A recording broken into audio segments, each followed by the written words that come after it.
Hi friends, welcome to my channel Stitch with Simi. ഇന്ന് നമുക്ക് ബോട്ടിൽ ആർട്ടിന് ആവശ്യമായ കുറച്ച് മെറ്റീരിയൽസ് പരിചയപ്പെടാം. ബോട്ടിൽ ആർട്ട് ചെയ്യാനായിട്ട് നമുക്ക് ആദ്യം ഒരു ബോട്ടിൽ എടുക്കണം. ബിയർ ബോട്ടിൽ അല്ലെങ്കിൽ വൈൻ ബോട്ടിൽ ഇങ്ങനെ ക്ലീൻ ആക്കി എടുക്കുക. ഇതിന് ഇവിടെ ലിഡിന് താഴെയായി ഒരു റിം ഉണ്ടാവും. അത് റിമൂവ് ചെയ്യാനായിട്ട് ഇതേപോലത്തെ കട്ടറാണ് യൂസ് ചെയ്യുക.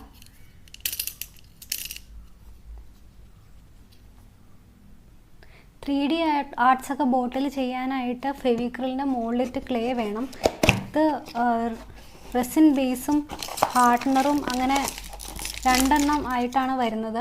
രണ്ടും ഈക്വൽ എമൗണ്ട് എടുത്ത് മിക്സ് ചെയ്തിട്ട് വേണം ആർട്ട് വർക്ക് ചെയ്യാനായിട്ട്. ചെറിയ പാക്കും അവൈലബിൾ ആണ്. 25 റുപ്പീസാണ് വരുന്നത്. ഇതിൽ ഇതേപോലെ ഒരു റെസിൻ ബേസും ഒരു പാക്ക് ഹാർഡ്നറും മാത്രമേ ഉണ്ടാവുള്ളൂ. ഇതെല്ലാം ബോട്ടിൽ ആർട്ട് ചെയ്യാൻ ഉപയോഗിക്കുന്ന അച്ചുകളാണ്.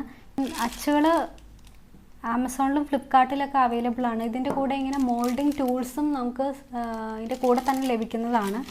ഇത് വന്നിട്ട് flower shape, leave shape, heart shape, butterfly shape, അങ്ങനെ ഡിഫറെൻറ്റ് ഷേപ്സിൽ നമുക്ക് കിട്ടും.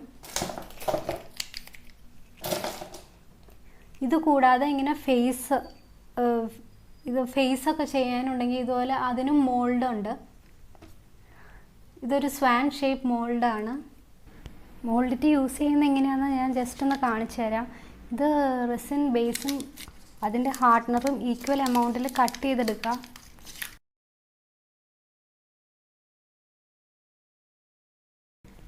എന്നിട്ട് ഇത് രണ്ടും നന്നായി മിക്സ് ചെയ്യുക. മിക്സ് ചെയ്യുന്നതിന് മുമ്പ് വാസ്ലിൻ അല്ലെങ്കിൽ ഓയിൽ കയ്യിൽ പറ്റുന്നത് നന്നായിരിക്കും.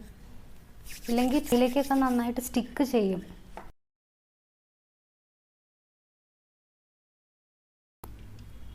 ഒരു യൂണിഫോം കളർ കിട്ടുന്ന വരെ നന്നായി മിക്സ് ചെയ്യണം. സിലിണ്ടറിക്കൽ ഒബ്ജക്റ്റ് വെച്ച് ഇതുപോലെ റോൾ ചെയ്ത് കൊടുക്കാം.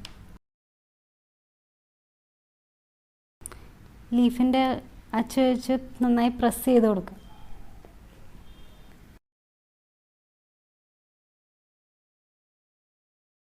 അപ്പോൾ നമുക്കൊരു പെർഫെക്റ്റ് ലീഫ് കിട്ടിക്കഴിഞ്ഞു.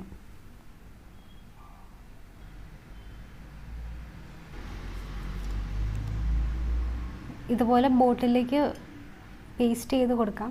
പേസ്റ്റ് ചെയ്യാനായിട്ട് ഫെവിക്കോൾ ഉപയോഗിച്ചാൽ മതി. ഇനിയിപ്പോൾ മോൾഡൊന്നും നിങ്ങളുടെ കയ്യിലില്ലെങ്കിലും നമുക്ക് ഇതുപോലെ നല്ലൊരു ലീഫ് ഉണ്ടാക്കിയെടുക്കാം. ഇതുപോലെ ഒരു നാച്ചുറൽ ലീഫ് എടുത്താൽ മതി. ഇപ്പം ഞാൻ പേരയുടെ ലീഫാണ് എടുത്തിരിക്കുന്നത്. ഇനി ഇതിൻ്റെ ബാക്ക് സൈഡ്, വെയിൻസ് ഉള്ള സൈഡ് ഇങ്ങനെ അമർത്തി കൊടുക്കാം.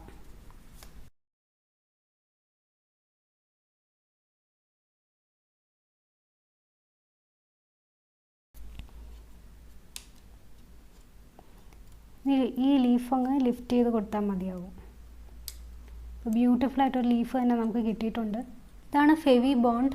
ഇത് വേറൊരു ടൈപ്പ് ഗ്ലൂ ആണ്. ഗ്ലൂ ഗണ്ണിന് പകരമായിട്ട് നമുക്ക് യൂസ് ചെയ്യാവുന്നതാണ്. ഈ ഗ്ലൂവിന് ഒരു സ്ലൈറ്റ് യെല്ലോ ഷെയ്ഡ് വരും ഡ്രൈ ആയി കഴിയുമ്പോൾ. പിന്നെ വേണ്ടത് ഫാബ്രിക് പെയിൻറ്റും ബ്രഷും ആണ്. ഒരു 0 സൈസ് ബ്രഷ് വേണം ഫൈനായിട്ടുള്ള ഡീറ്റെയിലിംഗ് കൊടുക്കാനായിട്ട്. പിന്നെ നോർമൽ സൈസ് ബ്രഷ്, പിന്നെ ലാർജ് ഏരിയ കവർ ചെയ്യാൻ ഫ്ലാറ്റ് ബ്രഷ്. മെയിനായിട്ട് വേണ്ട കളേഴ്സ് വൈറ്റ്, ബ്ലാക്ക്. ഇതുപോലെ ട്യൂബ്സിലായിട്ട് മേടിക്കാൻ കിട്ടുന്നത് കൂടുതലും നമ്മൾ പെയിൻറ്റിങ്ങിന് യൂസ് ചെയ്യുന്നതാണ്. ഇപ്പോൾ എൻ്റെ കയ്യിൽ വേറെ വൈറ്റ് ഇല്ലാത്തത് കൊണ്ട് ഞാനിത് കാണിക്കുന്നതേ ഉള്ളൂ. നിങ്ങൾ ഇതുപോലത്തെ 20 റുപ്പീസിൻ്റെ ബോട്ടിൽസിൽ കിട്ടുന്നത് മേടിച്ചാൽ മതി. ഫെവിക്രിൽ കിട്ടും, ക്യാമലിൻ്റെ കിട്ടും. Red, crimson, lemon yellow, sap green, ultramarine blue, ഇത്രയും ഷെയ്ഡ്സാണ് നോർമലി എല്ലാവരുടെയും കയ്യിലുണ്ടാവേണ്ടത്. പിന്നെ കുറച്ച് സ്പെഷ്യൽ ഷെയ്ഡ്സും കാണിച്ചു തരാം. Sky blue, peach, light peach. ഇത് സ്കിൻ ടോൺ കൊടുക്കാൻ നല്ല ഷെയ്ഡാണ്. Cerulean blue, Vandyke brown, burn sienna, Indian red mural painting ഒക്കെ വരയ്ക്കുമ്പോൾ നല്ലതാണ്. ഇതാണ് ഷെയ്ഡ്. Golden yellow. ഇത് മ്യൂറൽ പെയിൻറ്റിങ് ചെയ്തിരിക്കുന്ന ഒരു ബോട്ടിലാണ്. മ്യൂറൽ പെയിൻറ്റിങ് ചെയ്യാൻ ഇന്ത്യൻ റെഡ് നല്ല യൂസ്ഫുൾ ആയിട്ടുള്ള കളറാണ്. ഇതൊക്കെ മെറ്റാലിക് കളേഴ്സാണ്. Golden colour, silver, copper, bronze. ഇത് പേൾ കളേഴ്സിൻ്റെ ഒരു ബോക്സാണ്. 100 റുപ്പീസാണ് ഇതിൻ്റെ കോസ്റ്റ്. ഇതിൽ വന്ന കളേഴ്സ് കാണാം. Pearl white,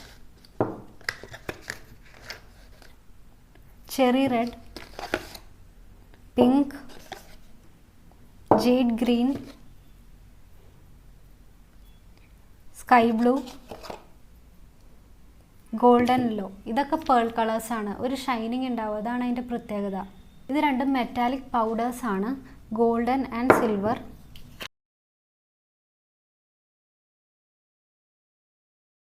metallic golden and silver കളേഴ്സിനേക്കാളും കളർ പേ ഓഫ് കൂടുതലായിരിക്കും ഇങ്ങനെ പൗഡേഴ്സ് യൂസ് ചെയ്താൽ. പൗഡേഴ്സ് യൂസ് ചെയ്യാനായിട്ട് ബൈൻഡർ നമ്മൾ മേടിക്കേണ്ടതായിട്ടുണ്ട്. ഇതൊരു സൊല്യൂഷനാണ്. ഇതിലേക്ക് മിക്സ് ചെയ്തിട്ടാണ് ഗോൾഡൻ സിൽവർ പൗഡേഴ്സ് അപ്ലൈ ചെയ്യുന്നത്. ഇത് അക്രിലിക് വാർണിഷാണ്.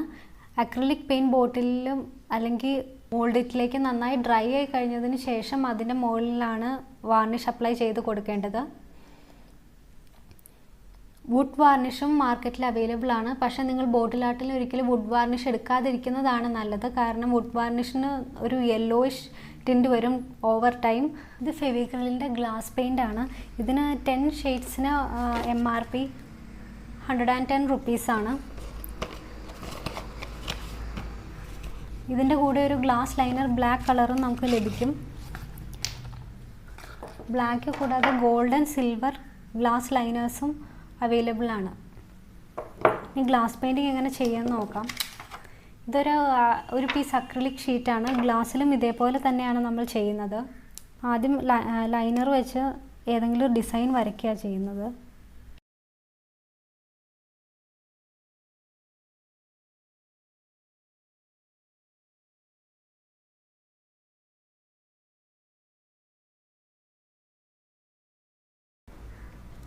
ഇത് കംപ്ലീറ്റ്ലി ഡ്രൈ ആയി കഴിഞ്ഞ് മാത്രമേ ഗ്ലാസ് പെയിൻറ്റ് അതിൻ്റെ മുകളിൽ ചെയ്യാമുള്ളൂ.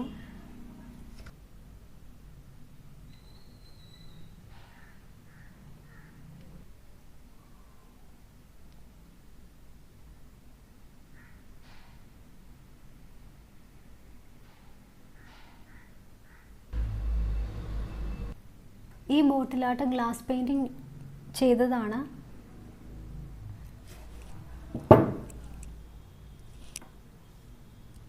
കൃഷ്ണനും രാധയും മയിൽപ്പീലിയും വെച്ച് കുന്തൻ വർക്കൊക്കെ ചെയ്ത് ഡെക്കറേറ്റ് ചെയ്തിരിക്കുന്ന ഒരു ബോട്ടിലാട്ടാണ്. ഇത് മെറ്റൽ വയറും മാസ്കിംഗ് ടേപ്പുമാണ്. ബോട്ടിലാട്ടിൽ 3D ഇത് ഈ സ്ക്വിരൽ ഉണ്ടാക്കിയ പോലെയുള്ള 3D ഒബ്ജക്ട്സ് ഒക്കെ ഉണ്ടാക്കാനായിട്ട് നമ്മൾ യൂസ് ചെയ്യും. ആദ്യം സ്ക്വിരലിൻ്റെ സ്കെലിട്ടൺ കമ്പി വെച്ചുണ്ടാക്കിയിട്ട് പുറമേ കൂടെ മാസ്കിംഗ് ടേപ്പ് ചുറ്റിയിട്ട് പിന്നെയാണ് മുകളിൽ MCയിൽ വെച്ച് സെറ്റ് ആവാൻ വെക്കുന്നത്. ചുറ്റും കിട്ടുന്ന എന്ത് മെറ്റീരിയൽസും നമുക്ക് ബോട്ടിലാട്ടിന് യൂസ് ചെയ്യാം. ഇപ്പോൾ സ്ക്വിരലിൻ്റെ വാലായിട്ട് ഞാനൊരു പുതിയ ചൂലിൻ്റെ ബ്രിസിൽസാണ് ഉപയോഗിച്ചിരിക്കുന്നത്.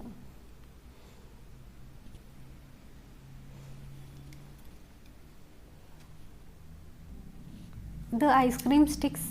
ഇതും ബോട്ടിലാട്ടിന് യൂസ് ചെയ്യുന്നതാണ്.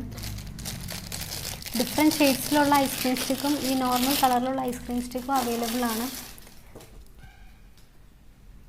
ഇത് ഫ്ലവർ മേക്കിങ്ങിന് ഫ്ലവറിലെ സ്റ്റെംസിൽ ചുറ്റി കൊടുക്കുന്ന ഫ്ലോറൽ ടേപ്പാണ്. 2 ഷെയ്ഡ് ഓഫ് ഗ്രീനിൽ അവൈലബിൾ ആണ്. ബോട്ടിലാട്ടിന് യൂസ് ചെയ്യാം. ജൂട്ട് റോപ്പാണ്. ബോട്ടിലാട്ടിൽ ചുറ്റി കൊടുക്കാൻ ഉപയോഗിക്കുന്നതാണ്. ഇങ്ങനെ ലേസും ബീഡ്സും ഒക്കെ നമുക്ക് സ്റ്റിക്ക് ചെയ്ത് കൊടുക്കാവുന്നതാണ്.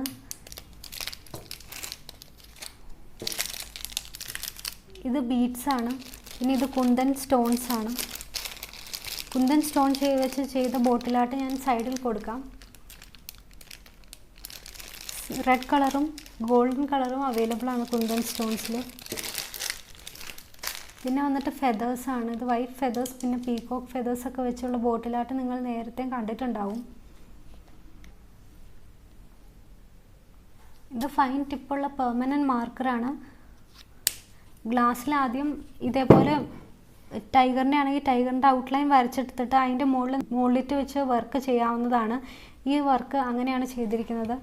ഈ എലിഫൻറ്റിൻ്റെ വർക്കും ആദ്യം ഔട്ട്ലൈൻ ഗ്ലാസ്സിൽ ഡ്രോ ചെയ്തിട്ട് പിന്നെ പുറത്ത് മുകളിലിട്ട് വെച്ചാണ് ചെയ്തിരിക്കുന്നത്.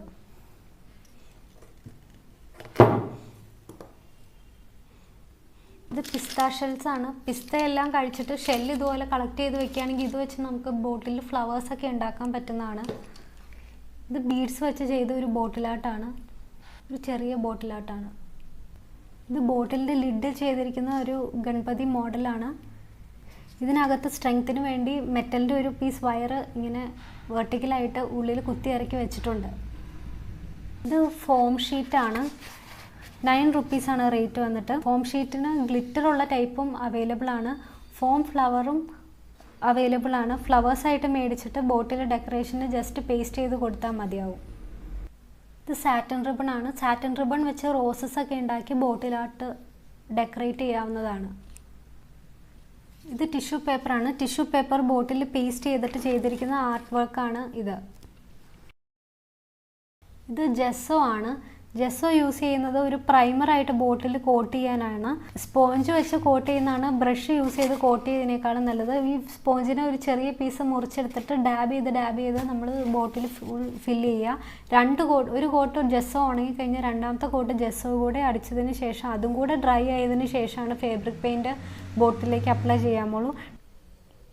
ഇന്നത്തെ വീഡിയോ യൂസ്ഫുൾ ആയെന്ന് വിചാരിക്കുന്നു. വീഡിയോ ഇഷ്ടപ്പെട്ടാൽ please do like, share and subscribe to the channel. By.